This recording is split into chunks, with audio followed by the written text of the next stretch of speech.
The morning light crept through the dusty blinds of Harold Finch's kitchen, casting thin yellow stripes across the worn linoleum floor. He stood at the counter, his hands submerged in warm soapy water, scrubbing a plate that had already been cleaned for 5 minutes. The repetitive motion was a comfort. It gave his hands something to do while his mind wandered through the same tired corridors it had been pacing for years. He was 73 years old. His back ached from a long night of restless sleep.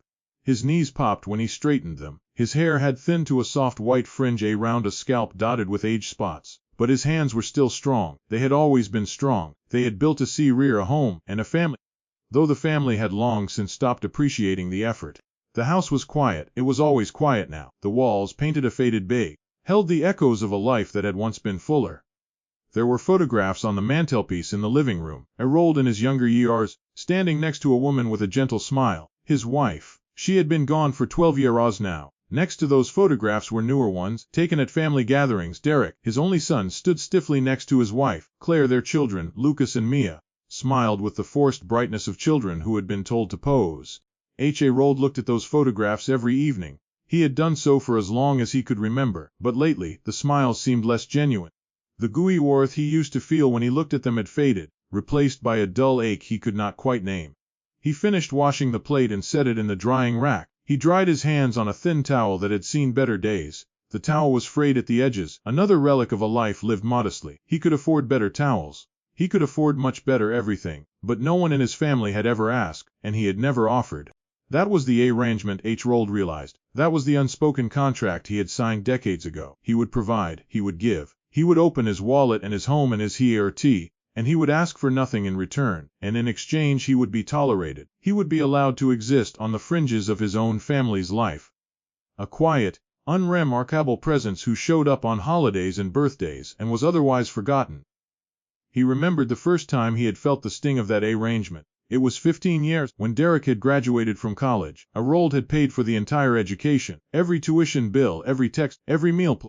He had done it without a word of complaint, working late hours, skipping vacations, driving an old car that coughed and sputtered through the winter. He had done it because he loved his son. He had wanted Derek to have a better life. At the graduation ceremony, Derek had given a speech thanking his mother, his professors and his friends. He had not mentioned his father. Harold had sat in the audience, a proud smile frozen on his face, clapping as his son walked across the stage. Afterward he had tried to hug Derek, but Derek had pulled away, eager to celebrate with his friends. It had been a small wound, really a scratch. Harold had dismissed it as youthful thoughtlessness, but the scratches had accumulated over the years, and now they covered his heart like a patchwork of scars. He walked into the living room and sat down in his Aram chair. The chair creaked beneath him, a familiar sound he had grown to love. He looked at the bookshelf across the room. It was filled with old financial texts, leather-bound volumes he had collected over a lifetime of work. He had been a stockbroker, a good one. He had made a fortune, though he had never flaunted it. He had tried to talk to Derek about money once. It was about a year ago. During a Sunday dinner at Derek and Claire's house, Harold had mentioned, in passing, that his investments had performed well that rooter. Derek had looked up from his phone, muttered something dismissive, and changed the subject. Claire had pursed her lips and said nothing. They did not want to know. They were comfortable in their assumptions. Harold was an old man on a fixed income. He lived in a modest house. He drove a car that was older than their children. He was the kind of man who clipped coupons and bought groceries on sale. He was safe, he was predictable, he was invisible. Harold had let them believe it. He had let them believe it for years. He had watched them take his money, his time, his love, and treat it all as if it were their due. He had watched Claire's thin, rueful smile rodden into something colder every time he walked through her door. He had watched Derek's eyes glaze over every time his father spoke. He had watched his grandchildren grow up knowing him as the old man who brought candy, not as the man who had paid for their school tuition and their summer camps, and the down payment on their rent's house. He had never complained. He had never pushed back. He had swallowed his pride and his pain and his loneliness, and he had kept going. But that morning, something was different. He had received a call from Derek the night before. It had rotted with pleasantries, the kind of hollow small talk that passed for conversation between them. Then Derek had gotten to the point. "We need to talk about the house." Harold had listened. He had always listened. "Claire and I have been thinking. The kids are getting older. We need more. We're looking at a new place, a bigger place. But the down payment is going to be a stretch. How much do you need?" Harold had asked. He had asked it automatically, the same way he had asked 1,000 times before. Derek had named a figure. It was not small. Rold had paused. He had felt a familiar weight settle on his shoulders. I'll see what I can do. Thanks, Dad, you're a lifesaver. The call had ended. Rold had sat in his chair and stared at the ceiling. He had given Derek money before. He had given Derek money so many times he had lost count. The down payment on the first house, the CAR, the loans that were never repaid, the birthday checks that grew larger every AR, the Christmas gifts that were never acknowledged. Rold had given it all freely, but he was rotting to wonder if it had ever been appreciated. He looked at the clock on the wall. It was 9 in the morning. He had a busy day ahead of him. He had promised to pick up Lucas and Mia from school later that afternoon, while Derek and Claire met with a realtor. He had promised to take them to the PRK, buy them ice cream, entertain them for hours. He had promised because he loved them, because he could never say no to them. But first, he had an errand to run. He had to go to the bank. He had to transfer money into Derek's account. He had to make the down payment possible. He put on his jacket, an old brown thing with frayed elbows. He grabbed his key. He walked out the front door and into the cool autumn air. The bank was quiet when he arrived. The teller recognized him. She always recognized him. He was a steady, reliable customer, the kind who never caused trouble. Mr. Finch, she said. Good to see you. Good to see you too, he said. He filled out the paperwork. He signed the transfer. He watched the numbers change on his account, and he felt nothing. He drove to Derek's house. It was a large house, newer than the one Rold lived in. There were 3 CARs in the driveway. The grass was perfectly manicured. The curtains were drawn. Rold sat in his CR for a moment, looking at the house. He had paid for a portion of this house. He had paid for the renovations. He had paid for the new roof, the new windows, the landscaped art. Derek had never thanked him, not properly. Rold got out of the CAR and walked to the front door. He knocked. Claire answered. Rold, she said. There was no wreath in her voice, no affection, just the flat, tired tone of someone who was doing him a favor by opening the door. I'm here to pick up the kids, he said. They're not ready yet. They're still eating breakfast. Rold nodded. He stepped inside. The house smelled like coffee and perfume. He stood in the foyer, hands in his pockets, waiting. Derek came down the stairs. He looked tired. His shirt was wrinkled. His eyes were bloodshot. He said, Did you make the transfer? Yes, Rold said. Good. I'll send you the details for the closing. There was no thank you. There never was. Rold felt a familiar tightness in his chest. He swallowed it down. The children came running down the stairs. Lucas and Mia, they hugged his legs, asked for candy, and then ran out to the CAR. Rolled them the PRK. He pushed them on the swings. He bought them ice cream. He watched them laugh and play, and he felt a earth in his heart. That was the only thing keeping him going. Later that evening, he drove them home. He kissed them goodbye. He watched them run into the house, and he drove away. He was almost home when his phone buzzed. It was a text message from Derek.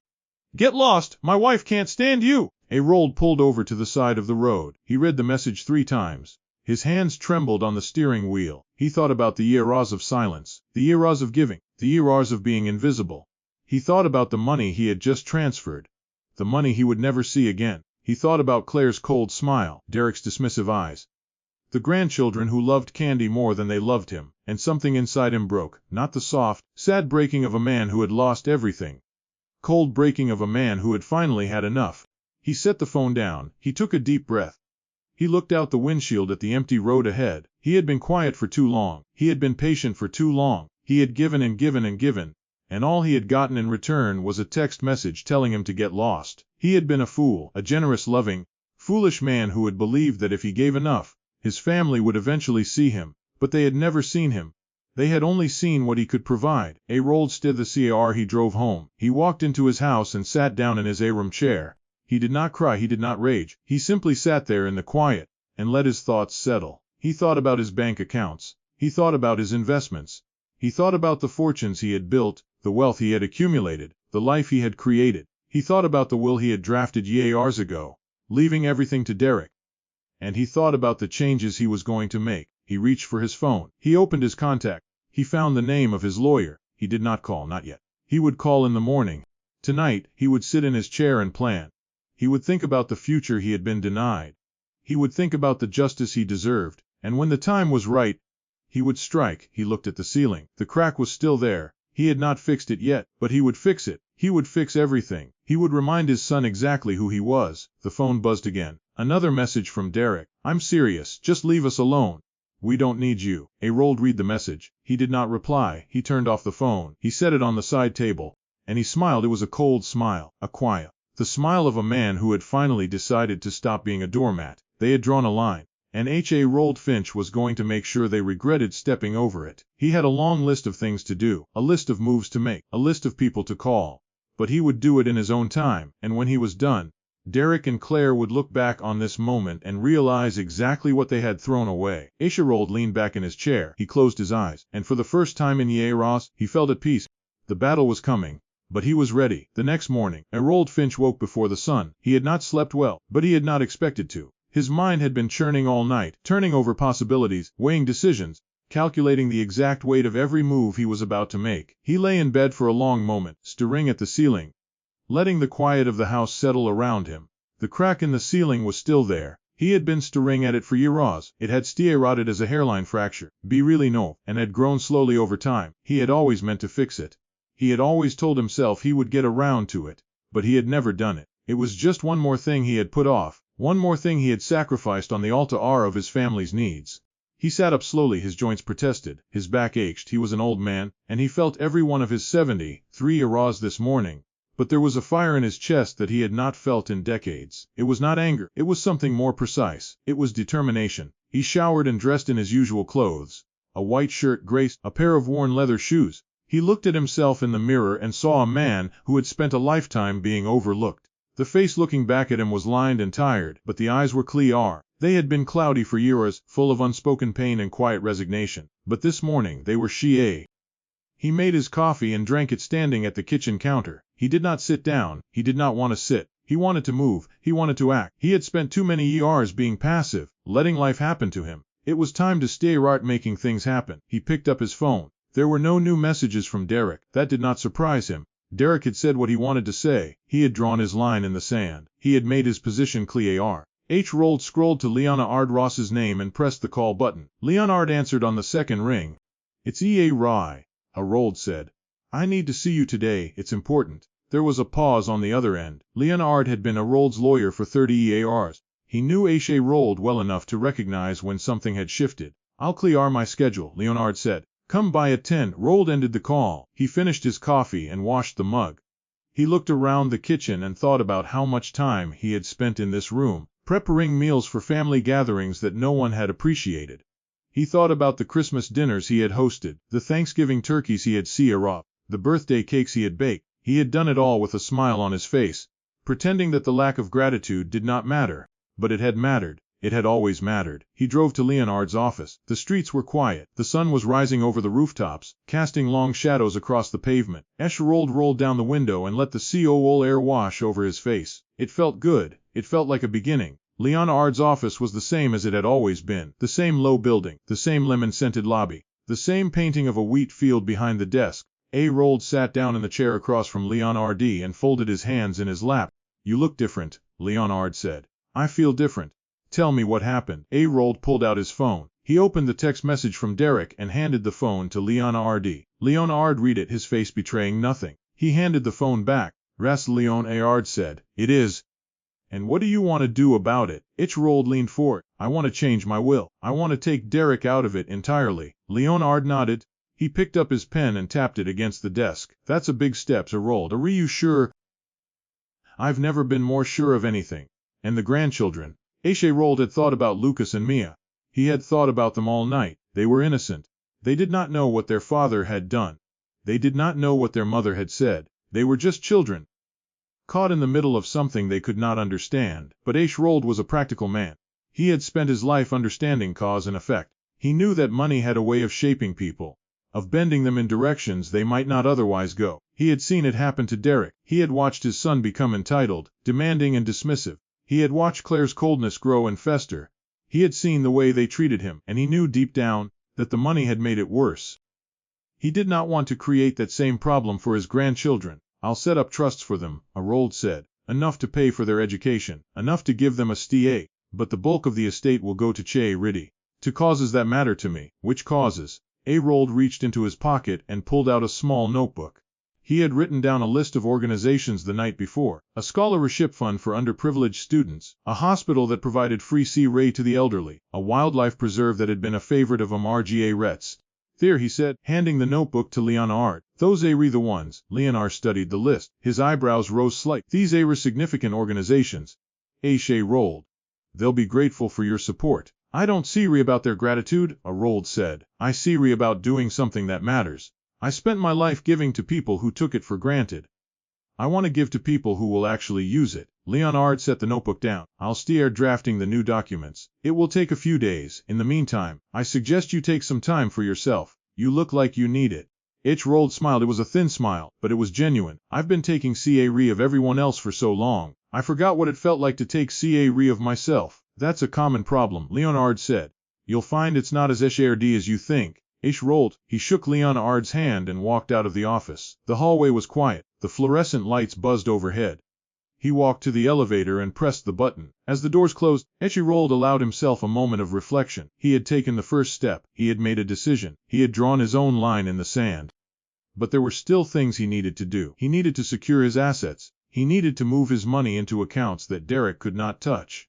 He needed to make sure that when the time came, his son would have no recourse. He drove to the bank. He spent an hour with a financial advisor, explaining what he wanted. The advisor was a young man with sharp eyes and a quick smile. He listened, asked a few questions, and then nodded. I can do that, Mr. Finch. It might take a few days to get everything transferred, but it's all very straightforward. Rold said. Do it as quickly as you can. He left the bank and walked to his car. He stood there for a moment, looking up at the sky. It was a clear, the kind of sky that made him feel small and insignificant. But today, he did not feel insignificant. He felt like a man who was finally taking control of his life. His phone buzzed. It was a message from Claire. Derek told me you're not answering his calls. This is ridiculous. You're acting like a child. Rold read the message and felt nothing. No hurt, just a cold, clear sense of certainty. He typed a reply. He kept it short. I'm not acting like anything. I'm simply giving you what you asked for.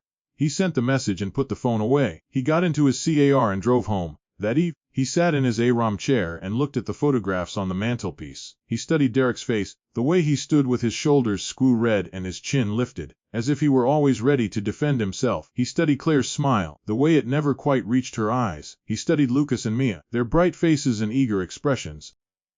He thought about the trust funds he was setting up for them. He thought about the letters he would write to them when they were older. He would explain everything. He would tell them about their father's cruelty and their mother's coldness. He would tell them about the raws of giving and the text message that had finally broken him. He would not hide from them. He would not protect Derek from the consequences of his actions. Closed his eyes. The quiet of the house was a comfort. He had spent so many years surrounded by noise, by people who wanted things from him, but now the silence was his. He thought about the next steps. He needed to find a new place to live. The house was too big for him. It was full of memories, and not all of them were good. He had been looking at properties online, small houses near the coast, places where he could watch the sunset and feel the salt air on his face. He thought about traveling. He had never been to Europe. Red had always wanted to go. They had talked about it for years, but the trip had never happened. There had always been something more important, something that needed his money more. But now there was nothing, no obligations. Just a life that was finally his own. He opened his eyes. The room was dark. The only light came from the street lamp outside, casting a faint glow through the curtains. He reached for his phone. He scrolled to a travel website and started looking at flights. Tomorrow, he would call Leonard and finalize the will. He would call the financial advisor and check on the transfers. He would start packing. He would begin the process of leaving his old life behind. And when Derek and Claire realized what had happened, when they understood the magnitude of what they had lost, Rold would be long gone. He smiled in the darkness. It was not a happy smile, but it was a satisfied one. He had been patient for a long time. He had been quiet for a long time, but patience and quiet had their limits, and Rold Finch had finally reached his. A week passed then. Rold did not answer his phone. He did not respond to texts. He did not open the door when someone knocked. He had become a ghost in his own life, and the silence was a gift he had given himself. He spent his days methodically. He packed. He sorted through decades of accumulated possessions. He set aside a small pile of things he wanted to keep. Marga Rhett's wedding ring, a few old photographs, the leather-bound financial texts that had been his companions for so many years. Everything else went into boxes labeled for donation or disposal. The house grew emptier with each passing day. The walls looked bare without the photographs. The bookshelves were stripped of their contents. The kitchen counters were clear red of the clutter that had accumulated over the years. Rold moved through the rooms like a man preparing for a long journey, which in a sense he was.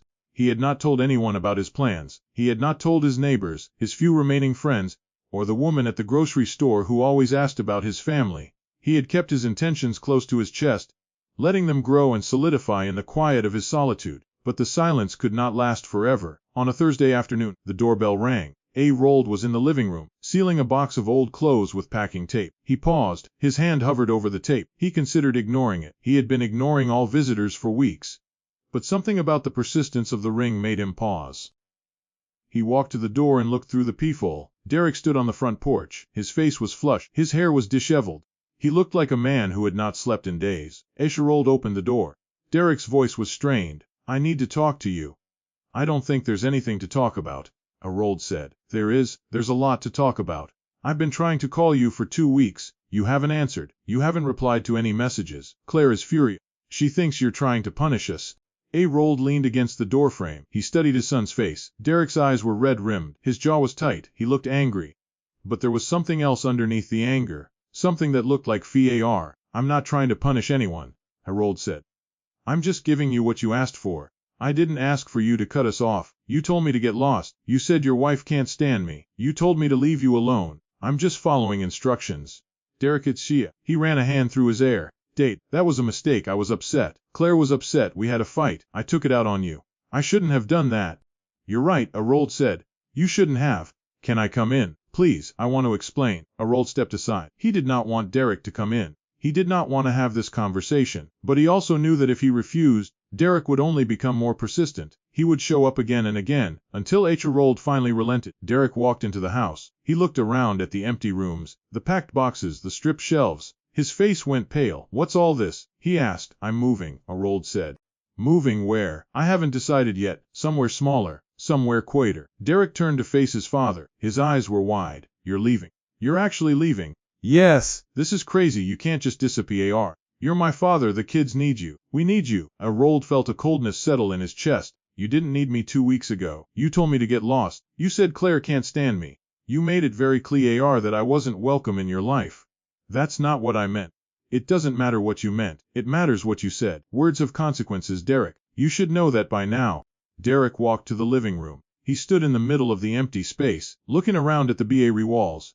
"What are you doing with all your stuff?" "Donating most of it. Throwing away some of it. I don't need much, Dad. This is your home. You've lived here for 40 years. You can't just walk away." Rold sat down on the arm of the sofa. His knees were aching. He had been on his feet all day, and he was tired. But he was not too tired to finish what he had started. "This is exactly what I'm doing," he said. "I'm walking. I should have done it years ago." Derek read him. His expression shifted from confusion to anger. "What's going on with you? You're not making any sense. You're acting like a completely different person." "I'm the same person I've always been," Rold said. "I'm just not hiding anymore." "Hiding from what?" "From the truth. The truth about how you and Claire have treated me. About how I've let you take everything I had and never once asked for anything in return. About how I've been invisible to you for years." Derek's face twisted. "That's not true. We've always appreciated you." Rold asked. "When was the last time you thanked me for anything? When was the last time you called just to see how I was doing? When was the last time you asked if I needed anything?" Derek opened his mouth, then closed it. He had no answer exactly. Rold said. "I paid for your education. I paid for your first car. I paid for the down payment on your house. I paid for the renovations. I paid for the new roof. I paid for everything you ever asked for, and you never once said thank you. You just took, and when you were done taking, you told me to get lost." Derek's face reddened. "That's not fair. I didn't mean that message the way it came out. I was frustrated. I was angry. And I wasn't," Rold asked. "Do you think I've never been frustrated or angry? Do you think I've never felt used or unappreciated? I've felt it every day for years. But I didn't send you a text message telling you to get lost. I stayed. I kept giving. I kept pretending everything was fine. Because that's what I thought a father was supposed to do." "You're making me sound like a monster." "I'm not making you sound like anything. I'm just telling you how it looks from where I'm standing." Derek was silent for a long moment. His face cycled through a dozen emotions, too fast to track. Finally he said, "What do you want me to do? Do you want me to apologize?" "Fine. I'm sorry. I'm sorry I sent that message. I'm sorry Claire said what she said. I'm sorry I didn't appreciate everything you did for me." "Is that what you wanted to hear?" Rold stood up. His legs were stiff, but he forced himself to move. He walked to the front door and held it open. "Yes, that's what I wanted to hear. But it's too late." "What do you mean it's too late?" I mean, I'm done. I've been done for a while. It just took me a long time to realize it. Derek walked to the door. He stopped in front of his father. Dad, don't do this. Don't throw everything away because of one stupid text. I'm not throwing anything away, Harold said. I'm just deciding what I want to keep. Derek looked at his father for a long moment. Then he walked out the door. He turned back one last time. If you leave, don't expect me to come looking for you. I won't, Harold said. Derek walked to his seat. He drove away without looking back. Harold closed the door. He leaned against it and closed his eyes.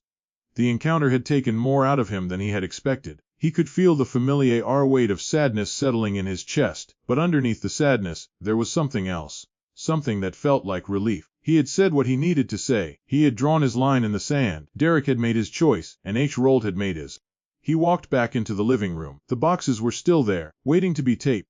He picked up the packing tape and finished the job. The next morning he called Leon Art. The will was ready. The funds had been transferred. The property was being listed for sale. Everything was in motion. There was no turning back. Harold packed his bag. He loaded them into his new car, a silver sedan that had been sitting in the garage for weeks. He looked at the house one last time. The house where he had raised his son. The house where Red had died. The house where he had felt so alone for so many years. He locked the door and got into his car. He did not look back. He was done looking back. The road ahead was open, and Harold Finch was finally ready to travel it. The coastal town was everything Harold had hoped for. It was small and quiet, with a single main street lined with family-owned shops and a diner that served coffee strong enough to wake the dead. The air smelled like salt and seaweed. The sound of seagulls replaced the hum of traffic, and every evening, the sun sank into the ocean in a blaze of orange and pink that made him forget, for a few precious minutes, the weight of the life he had left behind. His new condo was on the third floor of a modest building overlooking the water. It was not a luxury property by any standard, but to Harold it felt like a palace. The windows were elite, letting in an abundance of natural light. The floors were polished rodwood. The kitchen was small but efficient. There was a balcony where he could sit and watch the waves roll in. He had been there for 3 weeks. He had settled into a routine. He woke, made coffee, and sat on the balcony watching the sunrise. He went for long walks along the beach, his shoes in his hand, the cold water lapping at his feet. He explored the town. Leah ran the names of the shopkeepers, and rotted to become a familiar face in a place where no one knew his past. No one here asked about his family. No one here expected anything from him. He was just an old man with a quiet demeanor and a polite smile. And that was exactly the way he wanted it. He had not told anyone where he had gone. He had not left a forwarding address. He had not answered any calls or texts. He had simply disappeared, as if he had never existed at all. It was liberating, it was terrifying, and it was exactly what he needed.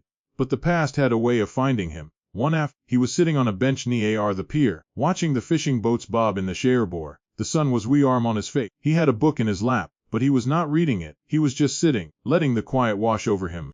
His phone buzzed. He had not turned it off. He had not changed his number. He had not been able to bring himself to sever that last thread. He told himself it was because he might need to be reachable for practical reasons.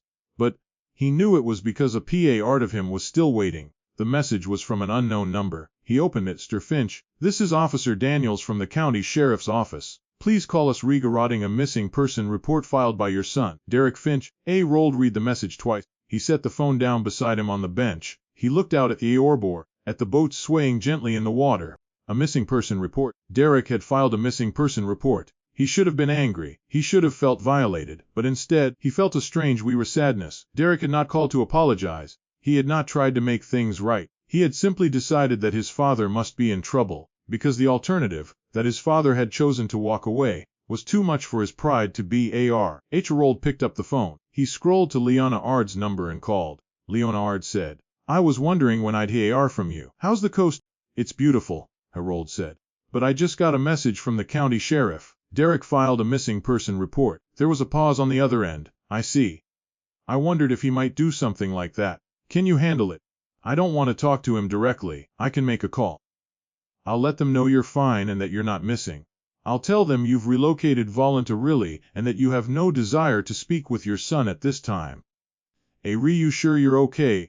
Harold looked out at the Cherbourg. A seagull landed on the railing near, tilting its head to look at him with one bright eye.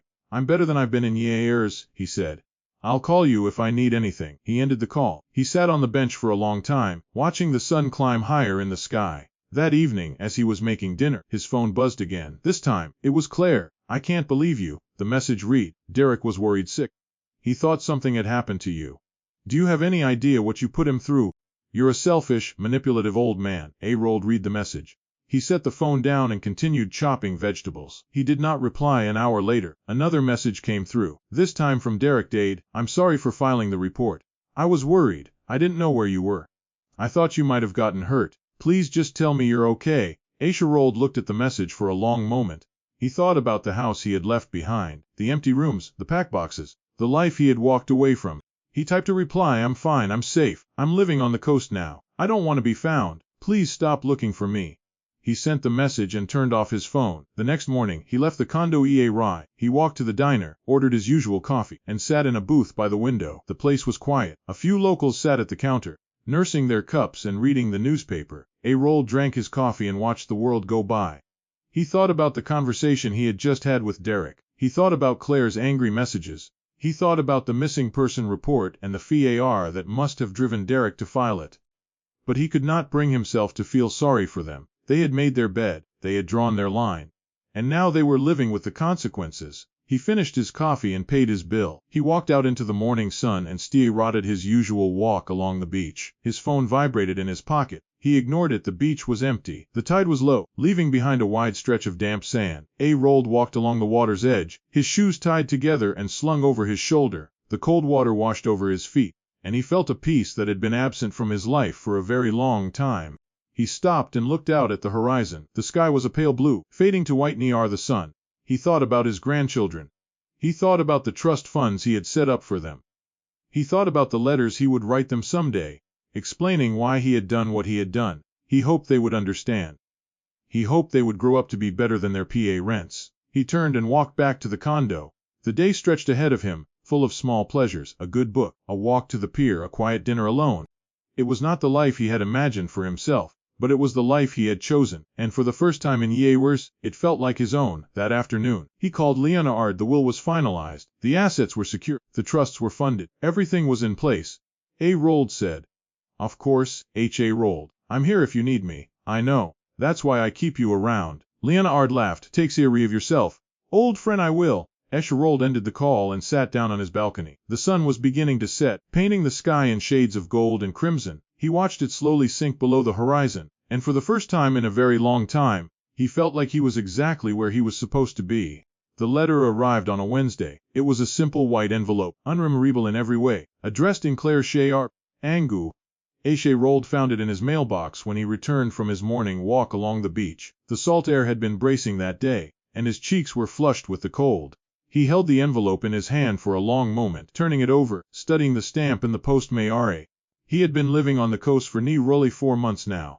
His life had settled into a quiet rhythm that suited him. He woke with the sun, walked the beach, read his books, and watched the ocean change colors with the passing hours. He had made a few acquaintances in town, but no real friends. That was by design. He was not ready to let anyone in. He opened the envelope. Inside was a single sheet of paper, folded neatly. He unfolded it and read. Rolled, we need to talk, not to fight, not to blame, just to talk. Derek has been struggling. The kids keep asking about you. I think we all made mistakes. Please call us. Rolled read the letter twice. He set it down on the kitchen counter. He looked out the window at the ocean, glittering in the mid-morning light. He thought about the text message that had started it all. My wife can't stand you. He had read it so many times that he had memorized every letter, every punctuation. It had been the knife that severed the last thread of his patience, but it had also been the gift that set him free. He thought about the years of silence, the years of being invisible. He thought about the phone calls that never came, the thank yous that were never spoken, the love that was never returned. He had been a ghost in his own life, drifting through the rooms of his family's existence, unseen and unart. He thought about the changes he had made, the will, the trusts, the move. He had taken control of his life in ways he had never imagined possible. And now, the people who had pushed him away were asking him to come back. He folded the letter and put it back in the envelope. He did not throw it away. He did not reply. He had a decision to make, and he was going to take his time making it. That evening, he sat on his balcony watching the sunset. The sky was a deep orange, streaked with clouds that looked like brushstrokes on a canvas. The ocean was, the waves lapping gently against the shore. He thought about Margaret. She had loved sunset. She had loved the way the light changed, the way the colors deepened and softened as the sun dipped below the horizon. They had watched 1,000 sunsets together, sitting on the porch of their old house, holding hands in the quiet. He wondered what she would think of him now. Would she be proud of him for standing up for himself? Or would she be sad that he had walked away from his family? He did not know the answer. He was not sure he ever would. He went inside and sat down in his armchair. It was the same armchair he had brought from the old house, the same worn leather, the same familiar creak. It was the only piece of furniture that felt like home. He reached for his phone. He looked at it for a long moment. Then he opened his messages and scrolled to Derek's name. His thumb hovered over the screen. He thought about the letter. He thought about the words Claire had written. We all made mistakes. It was the closest thing to an apology they had ever offered. But Harold had spent his whole life accepting apologies that were not real. He had spent his whole life smoothing things over, pretending everything was fine, swallowing his pain and his anger and his loneliness. He was done pretending. He set the phone down. He would call them when he was ready. The next morning, he received another letter. This one was from Derek. It was longer than Claire's, written in Derek's messy, hurried hand. Dade, I've been thinking a lot about what happened. I know I messed up. I know I said things I shouldn't have said. I know I took you for granted. I think about that text message every day. I think about how it must have made you feel. I can't undo it. I can't take it back. But I can tell you that I'm sorry. I'm really sorry. Claire and I have been talking. We both want to fix things. The kids miss you. Lucas keeps asking when you're coming back. Mia drew a picture of you. She sees it around everywhere. Please come home. Even if it's just for a visit. We want to make this right. Derek. Harold read the letter twice. He folded it carefully and set it next to Claire's letter on the counter. He walked to the balcony and looked out at the ocean. The sun was rising, casting a golden glow across the water. He thought about Lucas and Mia. He thought about the pictures they had drawn, the hugs they had given, the love they had shown him without reservation. They were innocent. They were not responsible for their parents' cruelty, and they missed him. He picked up his phone. He scrolled to Derek's number. He pressed the call button. The phone rang once, twice, 3 times. Derek answered on the 4th ring. Dade. Hello, Derek. There was a pause. A long, breathless pause, then Derek's voice, cracking with emotion. I didn't think you'd call. I almost didn't. I'm sorry, Derek said. I'm so sorry. Everything I said that night, everything I've done over the years, I took you for granted. I know I did. I didn't appreciate you. I didn't see you. I was selfish and I was wrong, and I'm so sorry. Harold listened. He let the words wash over him. They were not perfect. They were not enough to undo the years of hurt, but they were a start. I appreciate your apology, Harold said. I'm not ready to come back yet. I have a life here now, but I'd like to see the kids. Maybe you could bring them for a visit. Would love to, Derek said. When can we come? Next weekend. I'll send you the address. Thank you. Dad, thank you so much. Harold ended the call. He stood on the balcony for a long time, watching the sun climb higher into the sky. He was not sure if things would ever be the same between him and his son. He was not sure if he wanted them to be the same. The old relationship had been broken, and it could not be repaired simply with an apology. But he was willing to try, not for Derek, not for Claire, for Lucas and Mia. For the grandchildren who still saw him as the man who brought candy and pushed them on the swings. He went inside and looked at the cracked ceiling in his condo. It was a small crack, barely visible. He had noticed it the day he moved in, and he had made a mental note to fix it. He reached for his phone and called a contractor. He scheduled an appointment for the next day. He was done putting things off. The weekend came faster than he expected. He spent the days leading up to it cleaning the condo, buying groceries, and preparing for the visit. He bought candy, he bought ice cream, he bought toys and books, and everything he thought would make his grandchildren smile. When Derek pulled into the parking lot, Harold was waiting on the balcony. He watched Lucas and Mia jump out of the car, their faces bright with excitement. He watched Derek get out slowly, his eyes fixed on the building, his face full of nervous hope. Harold walked down to meet them. Lucas shouted. He ran to Harold and wrapped his arms around his legs. Clutching a piece of paper in her hand, "Grandpa," she said, holding out the paper, "I drew this for you." Harold took the drawing. It was a picture of a man and 2 children, standing in front of a house. The sun was shining in the corner of the page. A head was drawn above the man's head. "Thank you," Harold said. "It's beautiful." Derek walked up to them. He looked older than Harold remembered. His face was lined with worry. His eyes were filled with unspoken words. "Dad," he said. "Thank you for this." Harold looked at his son. He saw the regret in his eyes. He saw the pain that had been there all along, hidden beneath years of pride and defensiveness. "I'm not doing this for you," Harold said. "I'm doing this for them." Derek nodded. "I know, and that's okay." Harold led them inside. He made lunch. He pushed the children on the swings at the park. He watched them laugh and play, and he felt a Louis Worth in his chest that he had not felt in a very long time. That evening, after Derek and the children had left, Rold sat on his balcony watching the sunset. The sky was a deep purple, fading into black. The stars were beginning to appear, scattered across the vast darkness. He thought about the crack in the ceiling. It had been fixed. The contractor had come and gone. The ceiling was smooth now, unblemished, as if the crack had never been there. But Rold knew better. The crack had been there. It had been there for years. And even though it was fixed, the memory of it remained. The same was true of his relationship with his son. The wound was healing, but the scar would always be there. He looked out at the ocean. The waves were steady, constant, endless. They had been there long before he was born. And they would be there long after he was gone. He thought about the text message. He thought about the moment he had read it, the cold shock that had washed over him, the quiet resolve that had followed. He had not let it break him. He had let it transform him. He stood up and went inside. He walked to the kitchen and looked at the 2 letters on the counter, Claire's letter, Derek's letter. He picked them up and held them for a moment. Then he opened the drawer and placed them inside, next to Margaret's wedding ring. He was not ready to throw them away. He might never be. But he had made his peace with them. He had made his peace with everything. He turned off the lights and walked to the bedroom. He climbed into bed and lay in the darkness. The crack in the ceiling was gone. The silence in the house was no longer oppressive. It was peaceful. The peace of a man who had finally found his place in the world. He closed his eyes. He thought about the children. He thought about the drawing Mia had given him. He thought about the hierarch she had drawn above his head.